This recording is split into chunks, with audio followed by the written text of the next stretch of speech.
ओम नमो भगवते वासुदेवाय नमः। आप सभी को पद्मिनी एकादशी की हार्दिक शुभकामनाएं। आज रसपान कीजिए पद्मिनी एकादशी व्रत कथा का। आज के दिन पद्मिनी एकादशी की व्रत कथा पढ़ने और सुनने से भगवान विष्णु की विशेष कृपा प्राप्त होती है। तो यदि आपने भी व्रत रखा है तो आज के दिन पद्मिनी एकादशी की व्रत कथा जरूर पढ़ें। पद्मिनी एकादशी का व्रत रखकर पूजा करने से 2 गुना फल की प्राप्ति होती है। इस दिन विधि विधान से भगवान विष्णु जी की पूजा के साथ ही पद्मिनी एकादशी व्रत की कथा भी पढ़नी चाहिए। इस साल पद्मिनी एकादशी 29 जुलाई 2023 दिन शनिवार को है। इसे कमला एकादशी या पुरुषोत्तमी एकादशी भी कहा जाता है। यह एकादशी मलमास या अधिक मास में आती है। अधिक मास में होने की वजह से इस एकादशी का महत्व और अधिक बढ़ जाता है, क्योंकि इस माह के स्वामी श्री हरि विष्णु जी हैं और एकादशी तिथि भी भगवान विष्णु जी को ही समर्पित है। ऐसे में पद्मिनी एकादशी का व्रत रखकर पूजा करने से 2 गुना फल की प्राप्ति होती है। इस दिन विधि विधान से भगवान विष्णु जी की पूजा के साथ पद्मिनी एकादशी व्रत की कथा भी अवश्य पढ़नी चाहिए। तो चलिए रसपान कीजिए पद्मिनी एकादशी व्रत कथा का।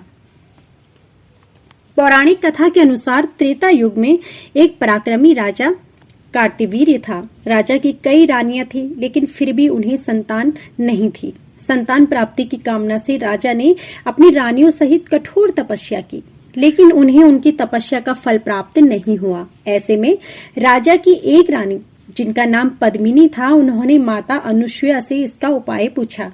तब माता ने उन्हें राजा सहित मलमास में शुक्ल पक्ष की एकादशी का व्रत करने के लिए कहा। माता अनुसुईया ने रानी पद्मिनी से कहा कि मलमास हर 3 साल में एक बार आता है। मलमास के शुक्ल पक्ष की पद्मिनी एकादशी को जागरण करके व्रत रखने से सभी मनोकामनाएं जल्द पूर्ण होती हैं और भगवान विष्णु जी प्रसन्न होते हैं। फिर जब मलमास आया तो रानी ने भी पद्मिनी एकादशी का व्रत रखा। दिन में कुछ भी नहीं खाया और रात्रि में जागरण किया। रानी पद्मिनी के इस व्रत से प्रसन्न होकर श्री हरि विष्णु जी ने रानी को पुत्र प्राप्ति का आशीर्वाद दिया। भगवान विष्णु जी के आशीर्वाद से रानी गर्भवती हुई और 9 माह बाद एक सुंदर से पुत्र को जन्म दिया। वह पुत्र काफी बलवान और पराक्रमी था। तीनों लोकों में उसके पराक्रम का परचम लहरा रहा था। ऐसे में पद्मिनी एकादशी का व्रत करने से संतान की प्राप्ति होती है और व्यक्ति को वैकुंठ लोक प्राप्त होता है। पद्मिनी एकादशी के दिन सुबह जल्दी उठकर स्नान करने के बाद पीले रंग के वस्त्र धारण करें। पूजा स्थल की अच्छे से साफ सफाई करें। इसके बाद विधि विधान से भगवान विष्णु जी की उपासना करें और पूजा के समय केशर मिश्रित जल से भगवान विष्णु जी का अभिषेक करें। ब्राह्मणों को फलाहार का भोजन कराएं और दान दक्षिणा दें। इसके बाद भगवान विष्णु जी के स्तोत्र का पाठ करें और व्रत कथा का श्रवण करें। इस दिन विष्णु सहस्त्र नाम का पाठ भी जरूर करें। पूजा के अंत में आरती जरूर करें।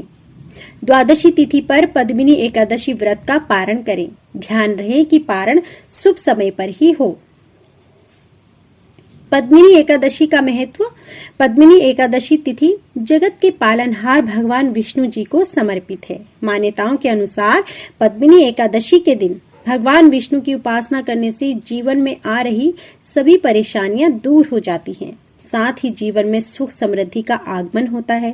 शास्त्रों में वर्णित है कि यह व्रत रखने से व्यक्ति को यज्ञ, तप और दान के समान फल की प्राप्ति होती है।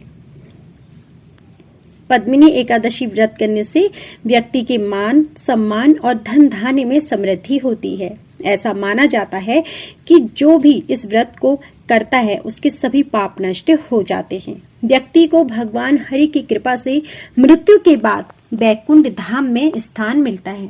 इस व्रत को करने से निसंतान दंपति को संतान सुख मिलता है और जीवन की सभी परेशानियां दूर हो जाती हैं। तो यह थी हमारी संपूर्ण पद्मिनी एकादशी व्रत कथा। यदि आपको हमारी यह वीडियो पसंद आई हो तो प्लीज वीडियो को लाइक करना ना भूलिए। कमेंट बॉक्स में जय श्री हरि जरूर लिखिए।